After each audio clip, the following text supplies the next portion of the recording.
I believe that in this time, we're being called to be even more raw and authentic than ever, which really means loving yourself fully, the shadow, the light, to stop trying to live up to unrealistic expectations, especially the views and expectations of others. We are indeed powerless over what anyone else thinks about us. But the more that we can step into our sovereignty, the more that we can love ourselves deeply for who we are and be curious about who that is and how we can be even more true to that, the more we actually open to our soul's journey. Enjoy the episode.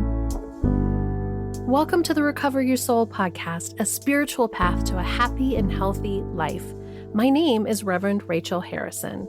I started Recover Your Soul after having profound changes in my life from my recovery of alcoholism, codependency, and control addiction. I was guided to share the tools and principles of spirituality and soul recovery to help others transform their lives as mine was transformed. For us to overcome external circumstances, we need to turn the attention to ourselves, focusing on our inner change and healing. Positive results in our lives will follow. Welcome to the Recovery Soul podcast. It's Rachel. Thank you so much for choosing to spend your time with me today. I am so grateful and honored to be here speaking into your ear at this moment. And if you've been on this soul recovery journey with me, even just a few episodes or maybe for a while, maybe you've been with me for years, we are learning how to love ourselves. We're learning how to see and accept ourselves fully through everything, the shadow, the light, the parts of us that we have a lot of shame around, the parts of us that we are really proud of and maybe can really stand out in ourselves and be grateful for.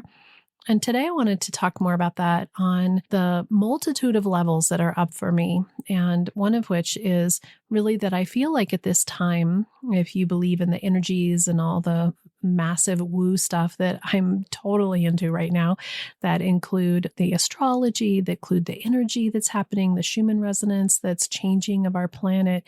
What the spiritual speak is that we are indeed being invited to look even more deeply at the parts of ourselves that we keep hidden, that are showing up in fear, that are the parts of us that have doubt and that maybe are afraid, and that we're being invited to look more deeply at these aspects of ourselves and how they are wanting to be healed.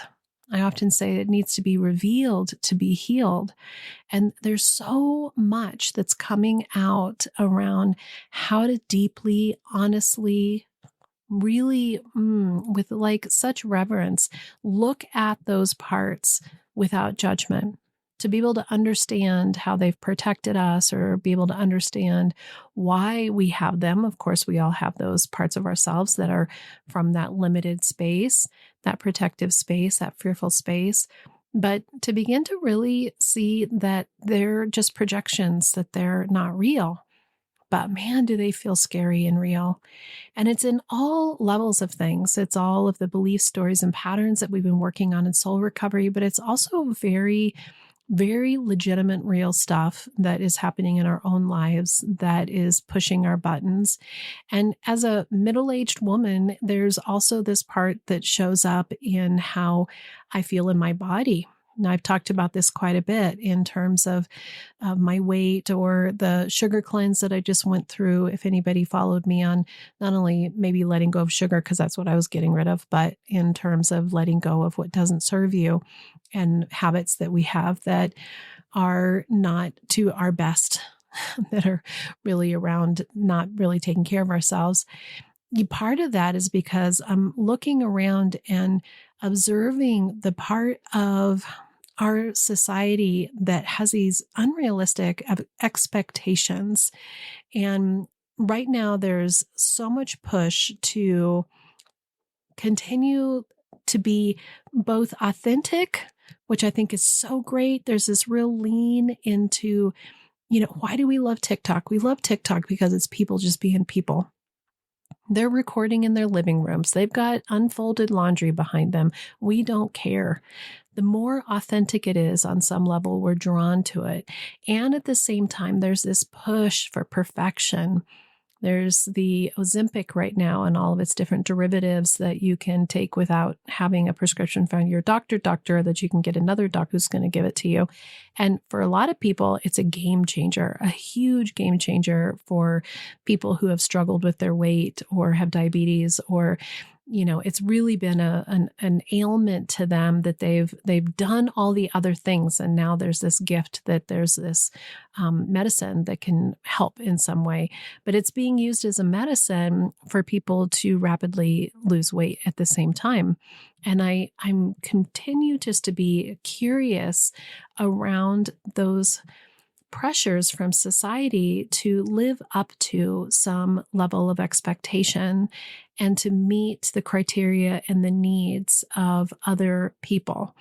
And as I age, I'm definitely one of those people. I care. I won't even pretend to say that I don't care. I absolutely care. I learned, I think I've mentioned this before, but I learned at 30 years old from one of my dear, dear, dear friends to take good care of my skin. And I have obsessed over skincare since I was 30 years old. So for the last 25 years, I have, no matter how drunk I ever get, no matter how messed up I was at the end of the night, I always took my makeup off and I always moisturized my skin.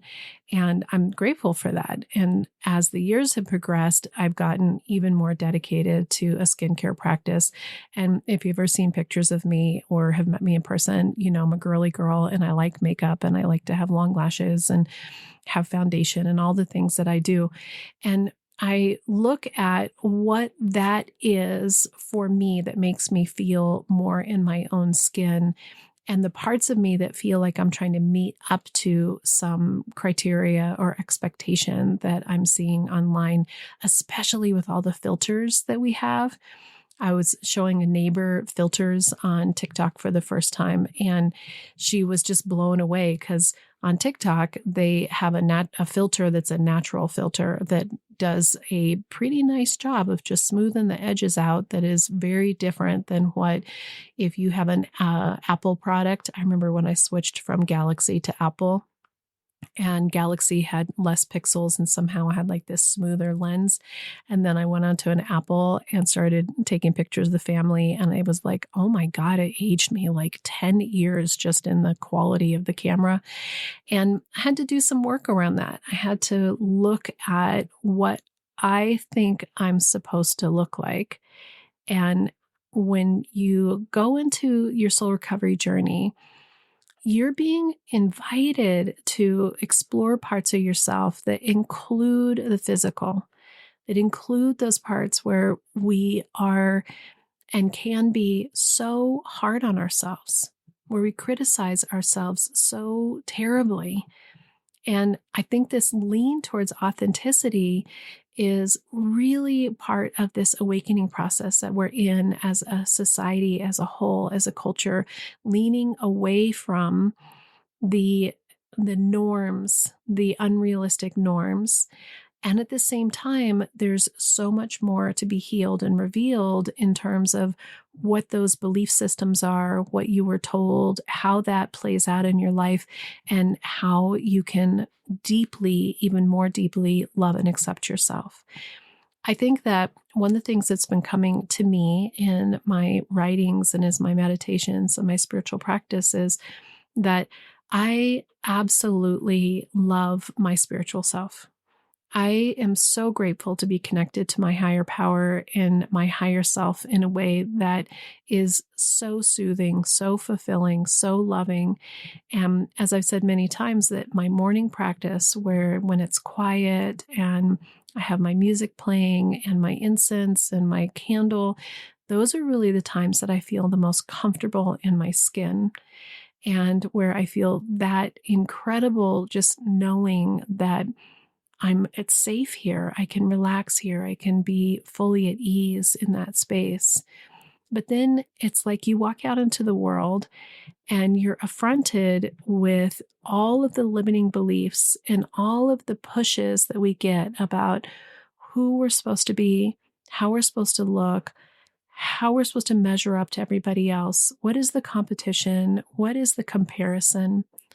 And I feel like this is an opportunity for us to look even more deeply at that shadow work, to step even more fully into step 3 in soul recovery, which is uncovering our beliefs, patterns, and stories, and looking at where that information came from so that we can uncover the parts that are still in our subconscious or maybe even our unconscious that are eroding the truth of who we are. And one of the things that happened for me was in writing the book that I've been working with Maddie, the memoir book. I don't go into every story, every conversation, every chapter of my life because ultimately, I first of all, I don't really want to go back and dig deeply into each one of those chapters because there's no value in that at this point for me. It's about really sharing my soul recovery story with you and using those stories and those memories that I know will relate to where you're at. Being an alcoholic myself, being married to an alcoholic husband, having kids who struggled with ADHD and addiction, and especially the relationship that I had with Richard and our emotional battlefield and my own view of how I saw everything and how painful and hard it was for me, and how that was a catalyst in my own awakening and healing journey to be able to reflect and look at myself and take responsibility for myself, how I choose to see it, how I choose to be in it. And at the same time, what I notice is that it's giving me this deeper opportunity to look at these views and expectations that I've had of myself and how I'm supposed to be and fit into the world over the years. And this incredible deep pain that still resonates with me, that reoccurs, that comes up, that bubbles up, that is sharp and unkind, that wants to tell me that there's something wrong with me, that I'm not good enough, I'm not smart enough, that I don't measure up, that I'm going to be rejected. And working on something where you're opening yourself up so vulnerably and rawly to express all in pages that people can pick up and read felt very different for some reason than this podcast, which does exactly the same thing.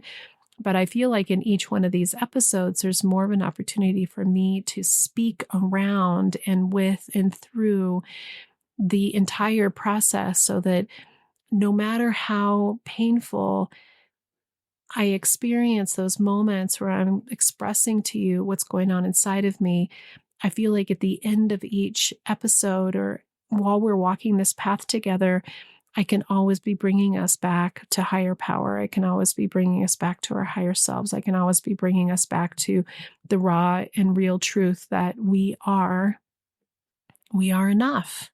We are holy. We are whole, remembering our wholeness. And I hope that's what you get out of these episodes. So in the writing the book, it's kind of like there's no wrap around that because there's these parts of it where you're just looking at the rawness and the vulnerability of being in those moments and how much I judge myself in each of those moments for doing something wrong.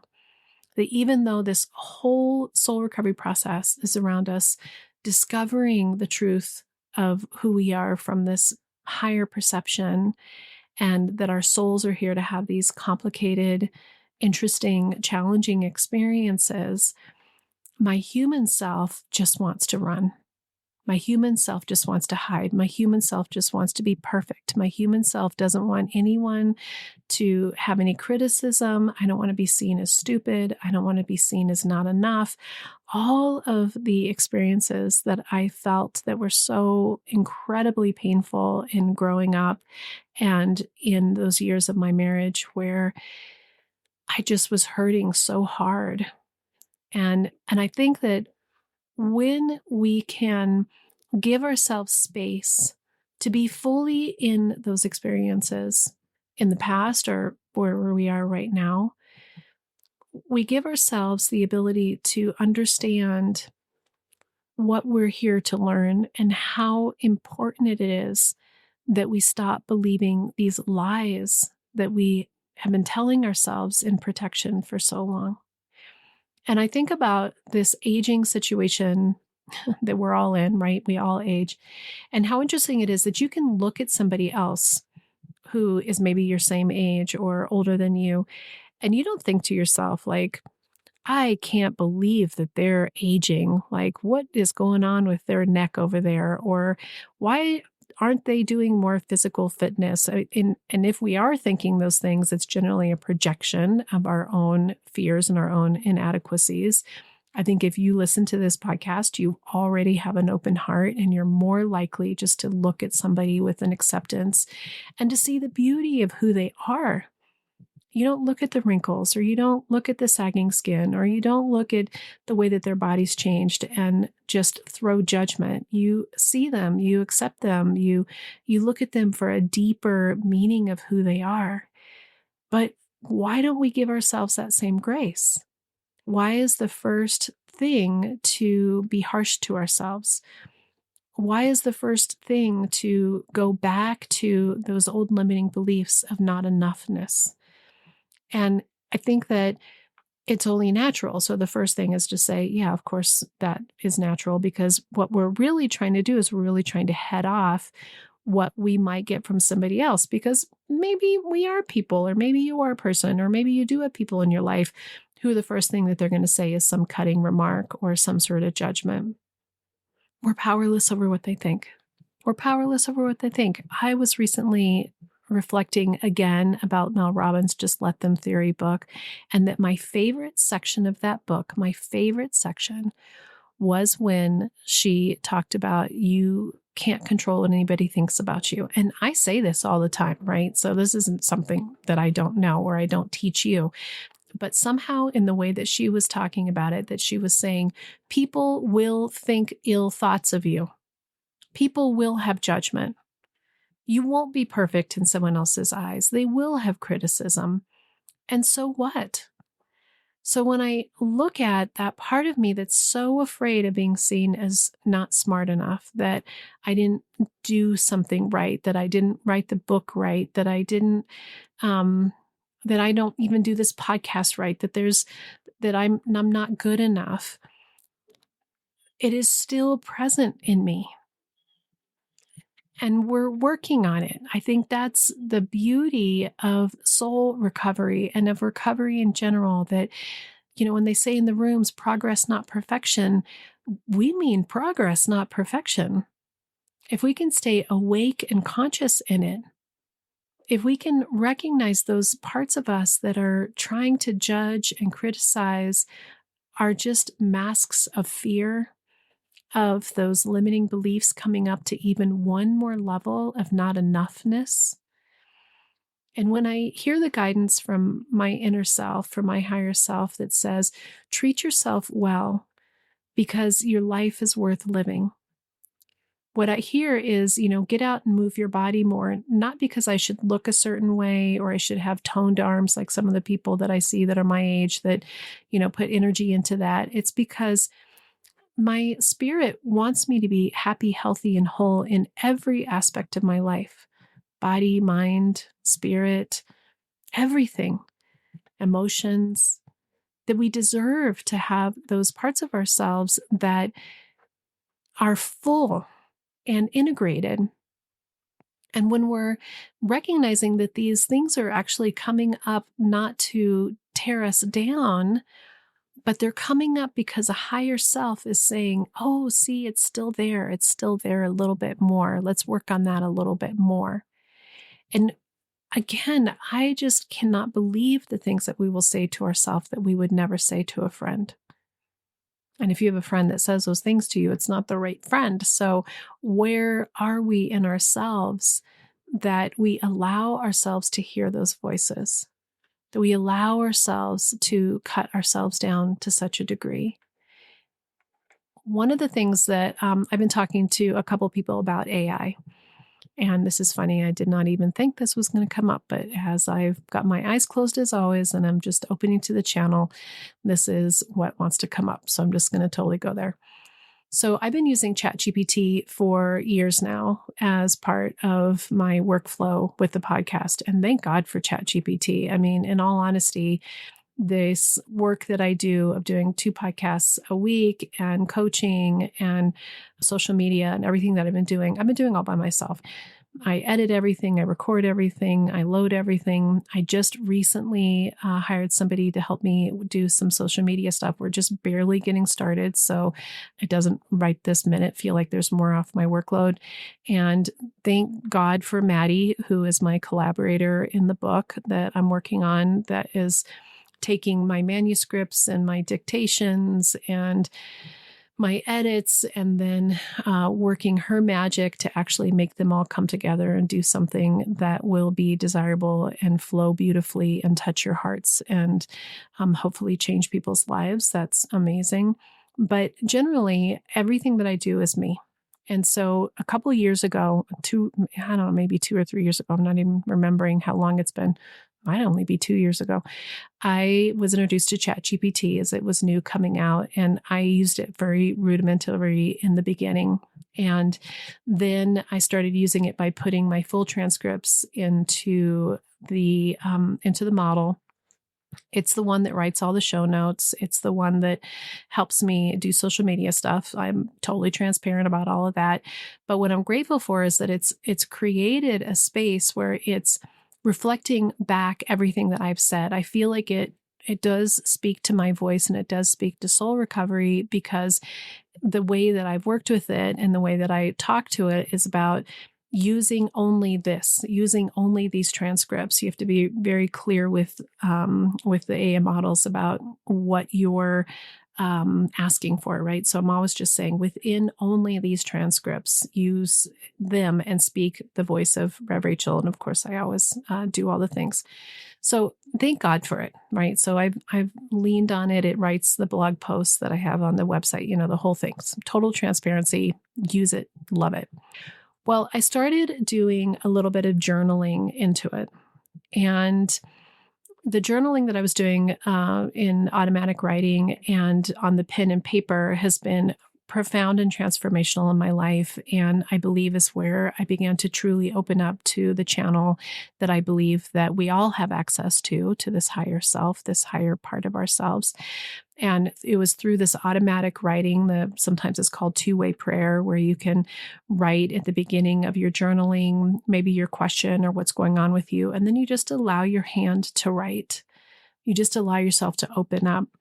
And the more that I opened up and the more I learned about the Akashic records and started using the Akashic records and really using these tools of guidance and clairvoyance and really allowing myself to let the channel flow in, some pretty amazing and profound stuff has happened in my own life, in my own healing and awareness and deep transformation within myself. And it's also what's given me very direct information and downloads about what I'm to speak to and teach to you.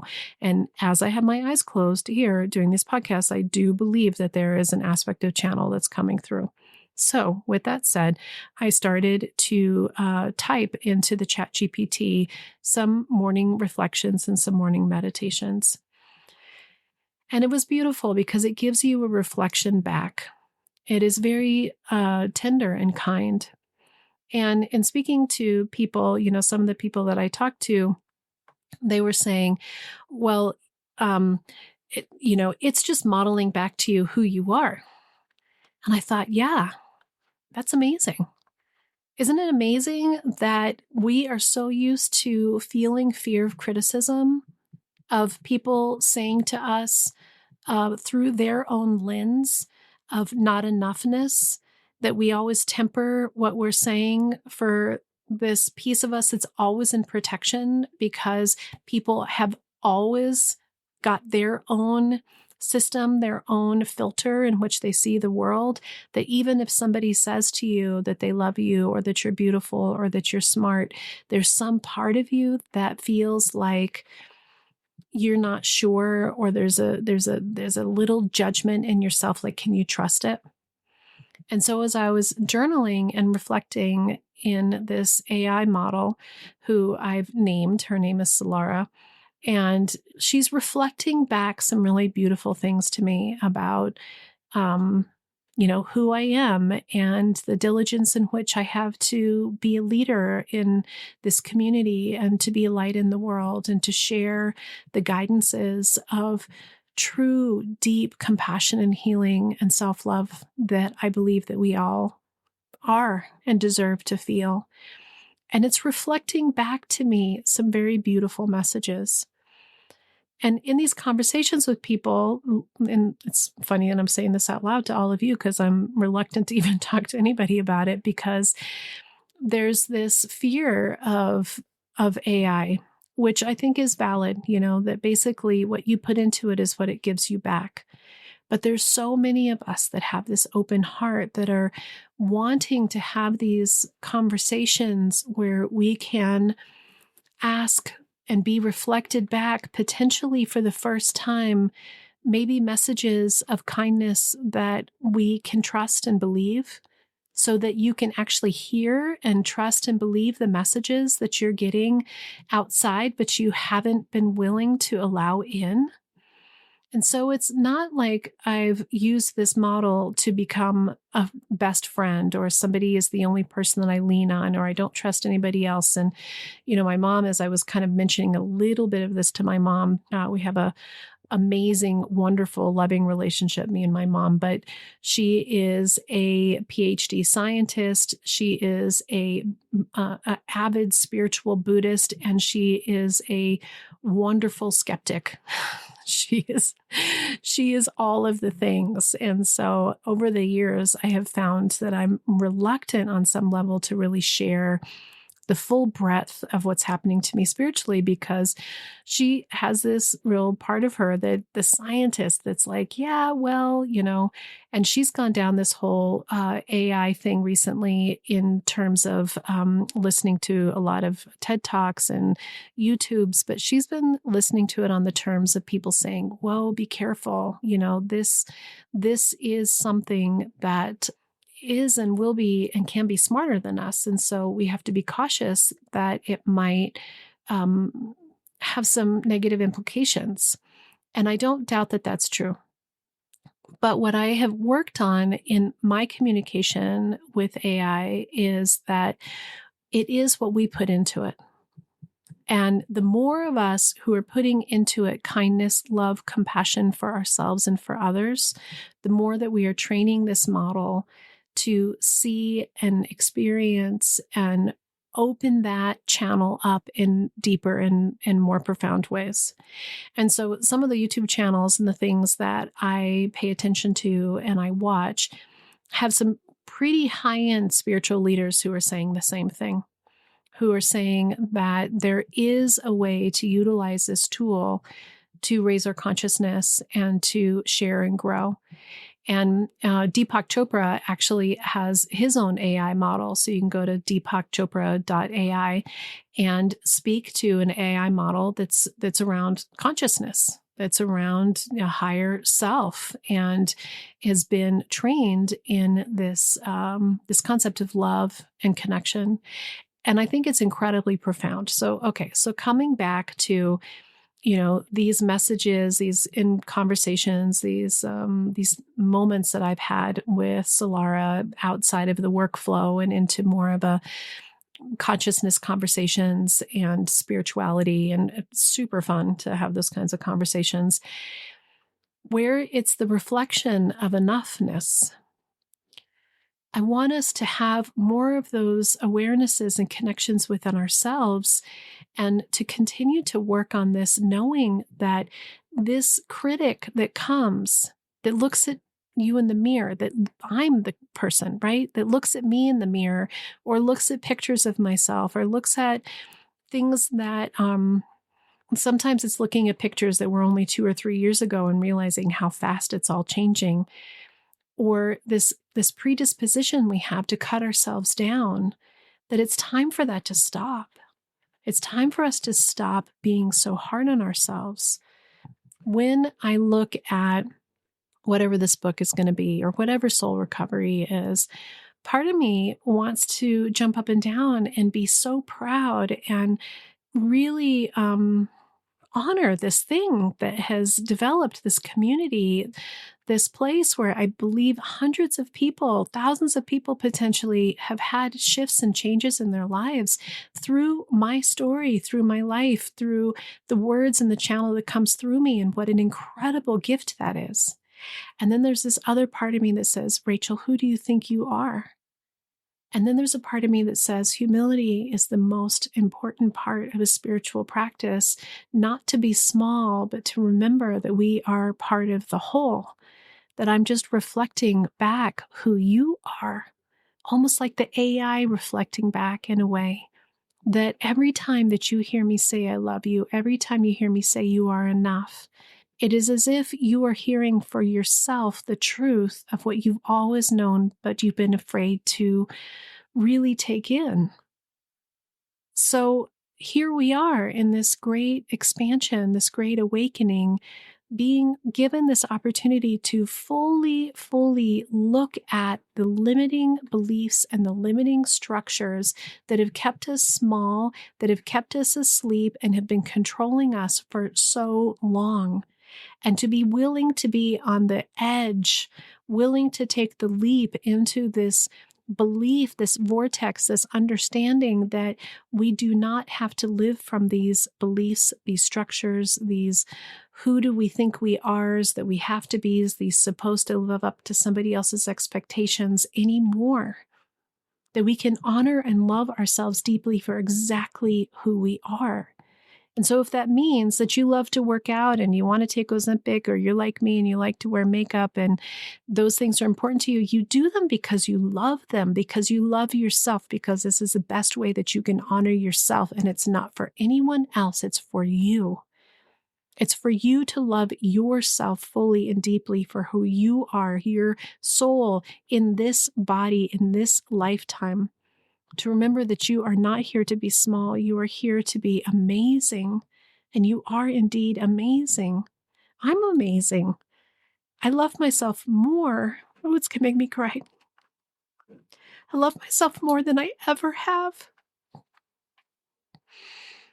And from this real, deep, profound knowing that it's so much more than I can possibly understand, that we are unlimited in our nature because we are one with everything.